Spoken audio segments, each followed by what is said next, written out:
Yamamoto Nutrition, proud sponsor of RXMuscle. Visit yamamotonutrition.com.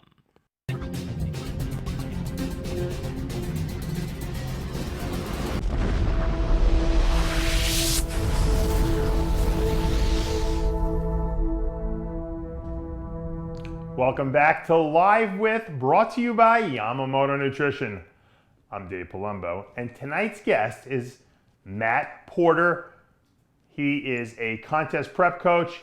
He was a former bodybuilder, and now he's retired, and he's got a good story to tell us. So, Matt, we have you here today. Welcome. How's it going, Dave? Good. Glad to be here. Yeah, good. You know, you're one of the Iron Warriors, as I like to call them, who've been in the trenches. You've competed for many years. You've coached people. You've decided to stop competing. We're going to find out why in a little bit. And now you're, focused on health and wellness and working with your clients. Talk to me a little bit about, why you decided to stop competing. Well, in 2015, Dave, my dad, he wasn't doing so well with his health. And to make a long story short, I was already in Vegas. I made the big move to Vegas to pursue my bodybuilding career, my coaching career. I got a call from my mom to say my dad wasn't doing so well. He had prostate cancer, but it was in remission. Everything seemed okay. My wife basically said, hey, go see your dad. Your mom's probably sugarcoating it. I went down there for what I thought was a 5-day trip. And once I talked to the doctor behind the scenes, I basically was like, hey, doc, I know you're probably being gentle with my family, but what's the real diagnosis here? What are we looking at? He basically told me my dad had a couple weeks. So I canceled my plane trip, and I was basically with my mom for 6 weeks straight nursing my dad. Hospice had to come in. It was a really traumatic experience. And I was so tunnel visioned at the time and focused on my own bodybuilding goals. And I really didn't have a grasp on, to be honest, the reality of life. Because whenever you're bodybuilding, you're very tunnel vision, and you don't really grasp reality about health ramifications, people passing, all this stuff. So I really honed in on reality at that point. And I was also dealing with hypertension that was diagnosed, but they never treated me in 2012. And I kind of turned the cold cheek to it, and I kept going with it. And I went into a hypertension crisis actually during that trip, taking care of my dad. I was so stressed. And I actually went to the hospital myself and checked myself because my vitals were my adrenaline was so out of control. Basically, it was like a pound of bricks falling in on me at once. And my dad did end up passing. I was already off my products as I was down there for 6 weeks. I stopped injecting everything. I made a pact to myself. I said, I'm done with it. I'm going to stop using what I was using to do what I needed to do, change my life direction. It was like finally my eyes open and like, this is real life. Like whenever you're bodybuilding and you're in your 20s, you really don't have a grasp on the true ramifications of what you're doing to your body and what the outcome can be later on. And then I started thinking about my wife. I want to have kids. My father has genetic predisposition to prostate cancer, which is why he passed. There's heart issues on my side of the family. It was really a life-changing experience. And that's why I decided to say, you know what, I'm going on a chaotic path. And in essence, I almost feel like my dad saved my life from having that tragedy happen. It really opened my eyes. So I got off everything cold turkey, which wasn't the smartest. I probably should have done TRT, but I was like, I don't want to inject anything. I don't want to take any more drugs. I want to see if I can have my pituitary kick in. It was a very failed attempt. I did a YouTube series called Smaller by the Day to really let people in on what I'm doing and why I'm looking smaller and why I'm going to be changing when they see me at expos. It's to kind of like get people warmed up to see the new me. And my God, Dave, my pituitary was shot. After a while, I saw the HRT doctor, and he wanted to do HCG, 2,500 IUs every other day, Clome at 100 milligrams. My test even got lower after 6 weeks. It was so fried that he's like, you have no choice but to get on testosterone. So I tried my best. I lost like 30 pounds of muscle. I was flat. I was eating like a bird. I was trying to lose fat. I was gaining fat off oxygen. Whenever your hormones are disrupted, calories in, calories out, thermodynamics, the laws of thermodynamics goes out the window. So now I have a new empathetic perspective on people that really can't lose weight, that are hormonally screwed. I know what it's like now. So, all this has been really positive. So I guess that's my short version of kind of a long answer there. Yeah, well, I think a lot of people, how old are you, first of all?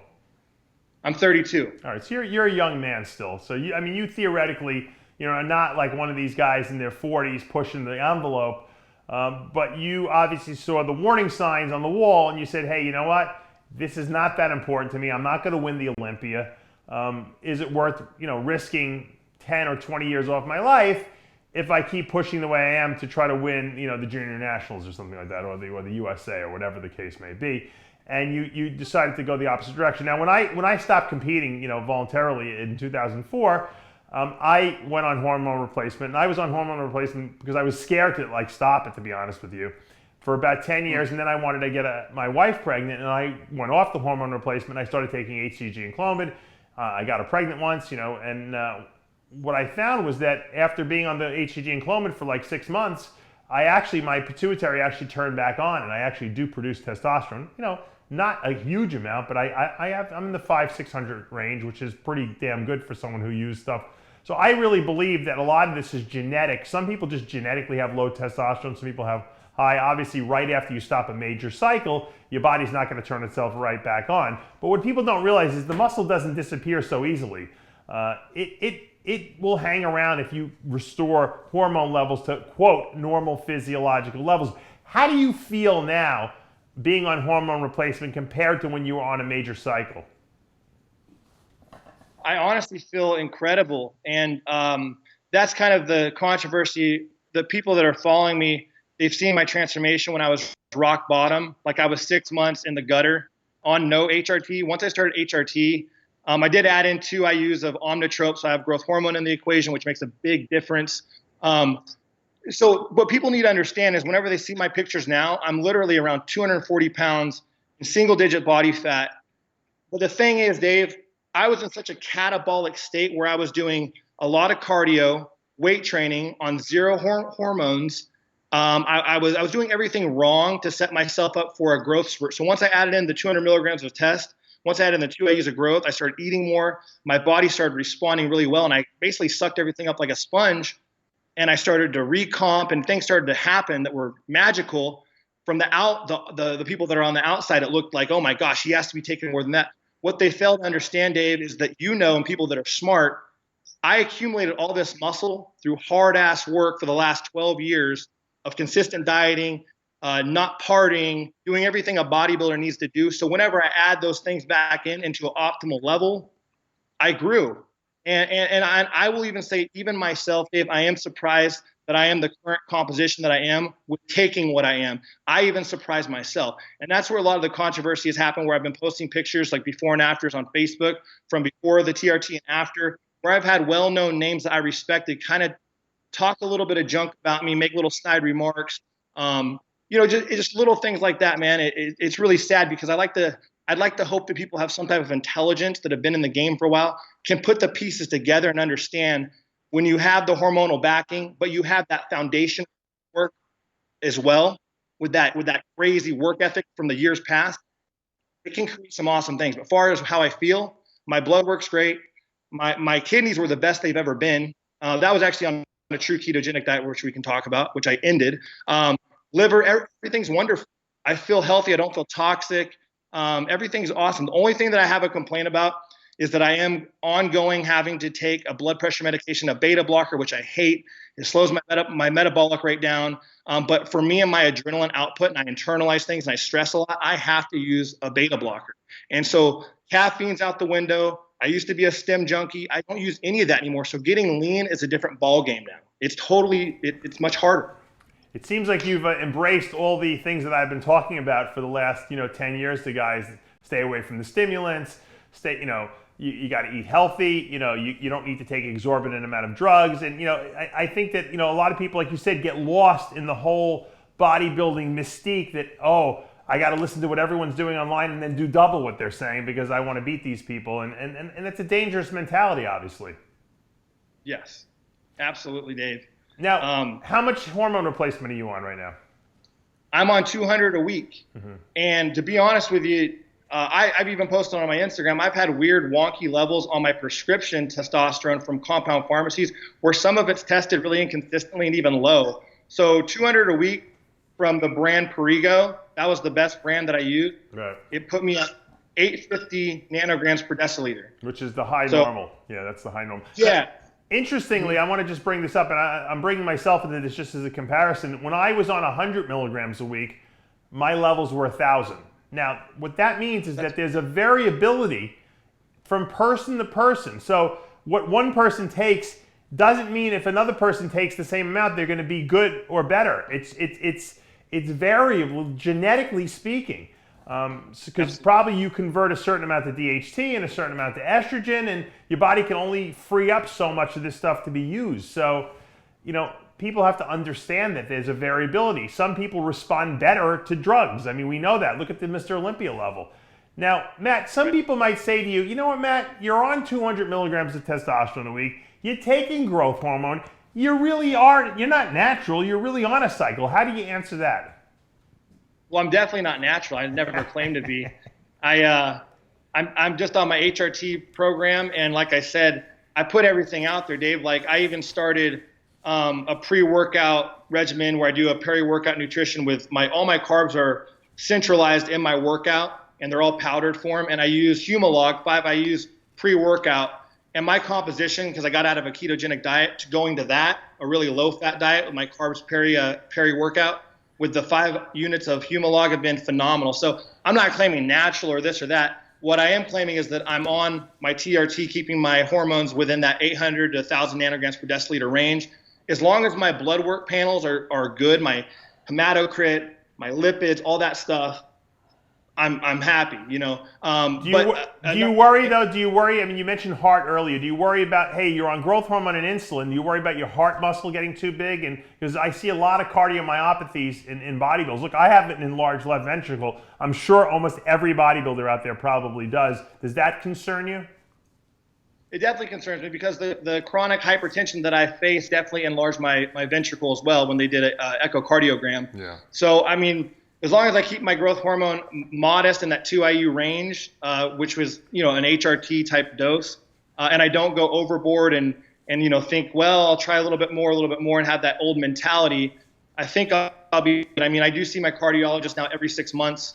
So yeah, I'm really on top of things. I'm actually so obsessive compulsive, Dave. I'm doing my own blood work out of pocket every 4 weeks. Mm-hmm. So I document it all. Right. So now, you mentioned that you had switched to a ketogenic diet for a while. I'm assuming that's after you gained a lot of fat after you crashed from going cold turkey off your cycle. What made you decide to try the ketogenic diet? Yeah, obviously, you know that I've been talking about ketogenic diets for 30 years. That seems to be the all new fad right now. Everyone wants to be on a ketogenic diet. Obviously, there's the kind that you tried, which you mentioned earlier, was more of the medical one where the fats are higher than protein, whereas as most people know, I recommend much higher protein, less fats in my protocol. Why'd you do it, number one, and what'd you experience from doing it? Yeah, so I was doing what I call bodybuilder or bro keto diet since 2006, 2007, which is more of a high protein, medium fat, okay? And that worked great. The reason I wanted to do a true medicinal ketogenic diet was I really wanted to see how low of protein I could go. I wanted to test my blood BHB levels, not just the keto sticks in urine. I wanted to see how deep of true blood ketosis that I could get into. And I just wanted to experiment. I'm not competing anymore. Why not? Why not document it? I made a YouTube about it. And I didn't do it because I was not lean or whatever. I was already decently lean because I was already well into my HRT. And I was doing more of a low carb, low fat approach prior. So I just want to do it, to be honest, Dave. I think the food is very delicious on it. I think that it's very convenient. I think that whenever you are actually shifted in a true ketogenic state, you can go without eating for a prolonged period of time. You can stay fasted. You're more anti-catabolic. So I wanted to really test out the waters. And I basically put my fat at like 80%, my protein at 15%. I was consuming, the lowest I got was around 60 grams of protein a day for a bodybuilder that's 240 pounds. That's unheard of. Most of these bodybuilders are too, cowardly or afraid to lower their protein below 200 grams. Right. So I wanted to go against the grain and do a true ketogenic diet, not a bodybuilding version, but a true. And I noticed some very interesting things, Dave. First of all, it's not ideal for a bodybuilder, and I knew that going into it. I think anybody that does glycolytic, anaerobic work, high volume, it's just not going to work. I think it's very ideal for sedentary people, people that have no regimentation prior. It's a very easy diet to adhere to.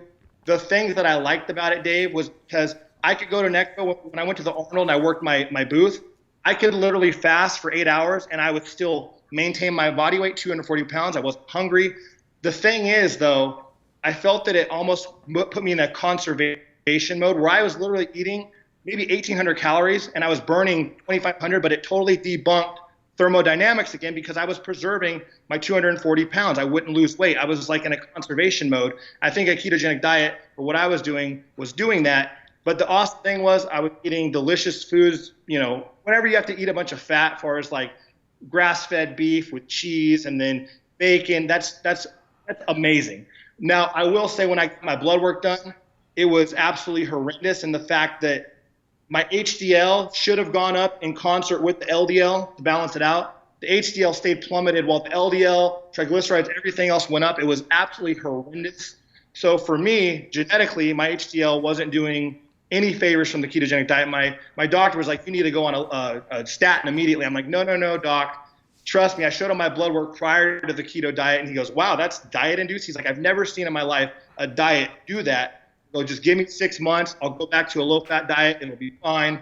But I will say, Dave, my kidney health was absolutely pristine. It was the best kidney parameters most bodybuilders have ever seen. So for my kidneys, it was wonderful. Yeah. Well, it is an anti-catabolic diet in the sense that your brain is not using glucose as fuel, so you're going to feel good all the time. Blood sugar levels are stable. That's a given. It's anti-catabolic because it lowers insulin, but it raises growth hormone levels in your body. So that's very obviously anti-catabolic as well. You obviously were doing an extreme version of it, which was way too much fat, and you were still on hormone replacement, which was probably suppressing your HDLs a little bit. And but like I said, I recommend that people experiment, see how your body responds to different types of diets, so that you know what works for you, because everyone's different. Everyone's body responds differently to things. Now, the misnomer about a ketogenic diet is that the deeper in ketosis you are, the more fat you'll burn. That's not true. As long as your brain is in ketosis, which means it's burning fat for fuel instead of carbs, you've accomplished what the ketogenic diet does. Obviously, you can follow a low-carb diet, not be in ketosis, and still burn a lot of fat. You're just not going to feel great because your brain is still looking for glucose. So yep. I think that, once again, what you did, the experiments you do and documenting them online, especially with blood work, is good because it shows other people, the potential of when you do extreme things to your body, what it does. We all know that the truth of reality is somewhere in between the extremes, the balance. And I think as bodybuilders, we have trouble sometimes finding that balance. I found that as I got older, I was able to find balance much easier now. I don't get too carried away if I have to miss the gym. I don't get too crazy if I miss a meal here and there. Obviously, I'm not competing now, but even when I stopped competing, I was still pretty neurotic about all that stuff. And what you'll find is when you've trained for 25 years and developed a certain amount of muscle, it doesn't leave so quickly. You have to almost starve it away because muscle has memory and it doesn't like to leave unless you don't give your body the raw materials they need. Talk to me a little bit about, have you applied any of this science that you've learned to your clients that you work with? Well, it's funny because whenever I was doing the ketogenic diet on my Instagram, everyone then wants to get on a ketogenic diet because I was looking pretty good. I'm vascular naturally. I was leaner. So them, in their minds, they think it translates to amazing results. But the truth of the matter is, Dave, I was lucky enough with my genetics where I've gotten results on any diet pretty much, whether it's low fat, high fat, whatever. As long as my hormones are optimized, my genetics, I can kind of make any diet work. But it's really what's working on internally. So I haven't really applied a true medical ketogenic diet on anyone because I don't think it's optimal for a bodybuilder. But I do more so your version or the versions I've done in the past where it's medium fat, higher protein, etc. Right. But the main thing that I've applied to my clients, Dave, is really just a new outlook on hormone usage and how to do things healthy as possible because you don't need to use a bunch of drugs. I mean, it's just not the case. I think in this day and age with like all the current YouTubers and all the misinformation out there that's glorified, it's kind of like dumb people are famous, then dumber people follow them, and it's like it becomes like it becomes like the norm. And I've always told people, I've been very open the last 2 years about everything I've done. And whenever I was coming up, I didn't even use growth hormone until I think 2012. From 2004 to 2011, I was winning overalls just on the bare minimums of anabolics. Okay, my thought process was always, if I can't win a state show overall on anabolics, I don't need insulin, growth, IGF, all that stuff. Then I probably shouldn't be on a national level or whatever. But you have guys now that their first cycle includes everything. Yeah. So my thing was I was always going up in steps, and maybe I did things too slow. You know, I didn't compete at the national stage until after like 7 or 8 years of winning overalls. It was not until 2014. That was my only year that I did it. But yeah, my whole thought process is really just making people step back and get the most from the least, and really prioritize nutrition and training, because that's the way I did things. So I try to relay what's worked for me to other people. You know, that's just what I do. With my supplement company, everything that I put out, I do it firsthand. I do single ingredients firsthand before I combine the ingredients. What works for me is what I hope people will also enjoy. So it's kind of what I do is what I give to other people. Do you find, did you suggest that your clients use a lot more stuff in the past than you do now? In other words, have you changed the regimens that you send to your bodybuilding clients nowadays because of this kind of change in paradigm that you've taken in your own life? You know, I would say I probably have toned it down a little bit, but even whenever I was using more towards the end of my career, it still wasn't anything astronomical or crazy. I mean, but what were you using? Give us a typical cycle at your peak of your powers you were using now. That I would use now? No, that you were using when you were competing. Okay, I'll tell you my last cycle. I put it out on Instagram, I think a couple days ago. So my heaviest cycle when I got second at the North Americans, okay, in 2014. I used 750 tests a week. Okay, I was very obsessive compulsive, so I wanted to keep my blood level stable as possible. So tren acetate was every day, 50 milligrams. Masteron Prop was 50 milligrams every day. I used Primobolan at 500 milligrams a week. And then I would throw in an oral the last 6 weeks. I always try to minimize orals, obviously, for cholesterol and liver. I was always afraid of that. So I do like Winstrol 50 milligrams the last 6 weeks. Growth hormone was 6 IUs a day. Then I was, like I said, I love clenbuterol, and I did use clen like the last 6 weeks. It looks like a very similar cycle to what I use, probably a little less growth hormone on my part, but we used to get pharmaceutical GH, so it was probably a bit stronger back then. And I will say, Dave, I overdid the growth hormone, and I will say the optimum dose, in my opinion, is 4 units. 4 units is the very first dose that I ever used, and I blew up from it. Right. Well, you know, that you pretty much just reiterate everything that I always say on a regular basis. So I commend you if that's really what you did, and I believe you because I know you're an honest guy. I think that if anyone's watching, that's a cycle that people should be using. And just because you're a pro doesn't mean you need to double or triple that. That's a potent cycle, you know. And I don't know why guys these days think they need to use more. I know some of them in their mind are trying to rationalize, saying, "Well, this stuff is not as dosed as properly," But the bottom line is, you don't need a lot of drugs to look great on stage if you train hard and if you eat right.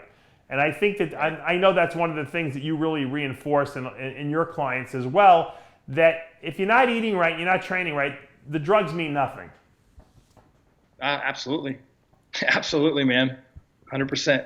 Well, now that you have this new outlook on life, and obviously you're still a young man, and I said this earlier, how do you see yourself? You think you'll be able to stay out of the limelight and out of that stage, I guess you could say, life for the next, for the rest of your career, or do you think you'll ever get the itch to go back? I would be lying to you, Dave, if I said that every day it doesn't cross my mind, or when I'm at a show watching these major shows I attend, I watch the night routines. It definitely always sparks my interest, and I have gotten really good results the last 8 weeks where I've actually leaned out a lot. I've been doing a DEXA scan every 8 to 12 weeks. And it's kind of weird because I don't look like way far off from my old self. I mean, obviously I'm not as three-dimensional and full, but, people are kind of funny where they're like, "You're going to do classic?" And I'm like, dude, I'm 240 pounds under 8% body fat. I'd have to make 207 pounds, Dave. Yeah. And my body I didn't go to 207 whenever I was on rock bottom, nothing. Right. But I always told myself after this, I'm like, you know what, if I can't be as good as I was or better, why would I ever want to step on stage worse? But then I also know how strong my mindset is and how you never know. I might be able to achieve a look that's very similar and maybe even more crisp as far as the line. You never know. I'm never going to say never, but if I did it, I would be totally transparent with what I'm taking, what I'm using, and my health about it. But I'm not going to say yes because my wife would kill me, first of all. And but I live the lifestyle, Dave. Like right now, I'm always staying lean. I'm never going to bulk up. I'm always dieting year round now because I don't think putting on weight's healthy for my blood pressure, healthy for anything. So I'm always looking the part. Whenever you see me now, I'm going to always be in shape. I think it's just a healthier way to go about things. But you never know, man. I mean, maybe if I did do something where I'm on extremely low doses and I look amazing, it'll be very controversial because people think I'm lying, of course. Yeah. But at the same time, I know I'm not lying, and the information that I put out can really help people because there's just not a lot of good info out there. I mean, some of the you've even done interviews with some of these guys. I'm not going to name their names, but the information is absolutely ludicrous, okay? With DMT this and insulin this and blah, blah, blah, blah, blah. I want to be a breath of fresh air. Right. Well, I think you're delivering the right message, which is you can be big, you can compete, but you could also be healthy, and that's the message I've been trying to deliver for oodles and oodles of years. And I have a very big following, and I know you have a big following because of that. Because there are a lot of people that say, hey, you know what? I don't want to die when I'm 40 years old. I want to live a long life, but I still want to bodybuild, and there is a way to do both. You just have to be smart about it, and you can't let the influence of other people, especially with social media, influence what you do. Because remember, no one's living your life except you. And I think that's a very important message people need to take. What if people want to get in touch with you for contest prep or anything like that? How do they go about doing that? Honestly, I had a website up, but I just kind of let it go to wayside, which is kind of silly. My main focus is on my supplement company, MPA Subs. I've been very fortunate, Dave, where I don't even market myself or put out Facebook ads. I get inquiries nonstop in my inbox and my email. Yeah. I'm very blessed. So thank you, God, for that. But they can reach me through Instagram or Facebook or I guess my email. They somehow get it regardless of me putting it out. Right. But yeah, my main focus right now is coaching people and then my product line. And that's keeping me super busy. But yeah, you can reach me just on my Instagram, Matt Porter Approved, or my Facebook. Pretty much that's it. Okay. And what's the website for the supplement company? It's www.mpasubs.com. So mattporterapprovedsups.com. Do you sell? You only sell direct, or you sell in stores too? I sell direct, but I will only sell to mom and pop stores. Obviously not online shops because to police that, it's insane. So, yeah, I sell wholesale to just walk-in stores. Yeah, you're smart. I should have done that too. I don't want to play that game. It's a lot better selling direct. Well, Matt, congratulations on your new revelation in life. And I really think the message you're delivering is a good one to the people out there. Keep up the great work and keep us updated. If you have any updates, you're always welcome back on the show. We'd love to have you maybe on Iron Debate in a future episode because you do have strong opinions, and I like that. And you're one of the good guys in the sport. So, like I said, keep up that great work. Hey, and Dave, I just want to tell you, man, you've always had such a positive aura about you. And every time you're at shows, anytime you do interviews, just your whole demeanor is always very positive. I think what you're doing with RXMuscle, as far as the other magazines and stuff, it doesn't compare. Your interview voice, you should be an MC for Bob Chick, man. You could do the Olympia. So thank you. I really appreciate the work and effort that you're putting out. I know you're working around the clock, and everyone else recognizes that. It's really starting to shine even more in this day and age than it was even 3 or 4 years ago. As other things are dying down, you're coming up, and I recognize that, and I really appreciate it. Thanks, Matt, and have a great one. And like I said, keep us updated, and we'll see Matt Porter back on a future episode of Iron Debate for sure in the next couple of weeks. For now, though, we're out of time. I'm Dave Palumbo with another episode of Live With. See you next time.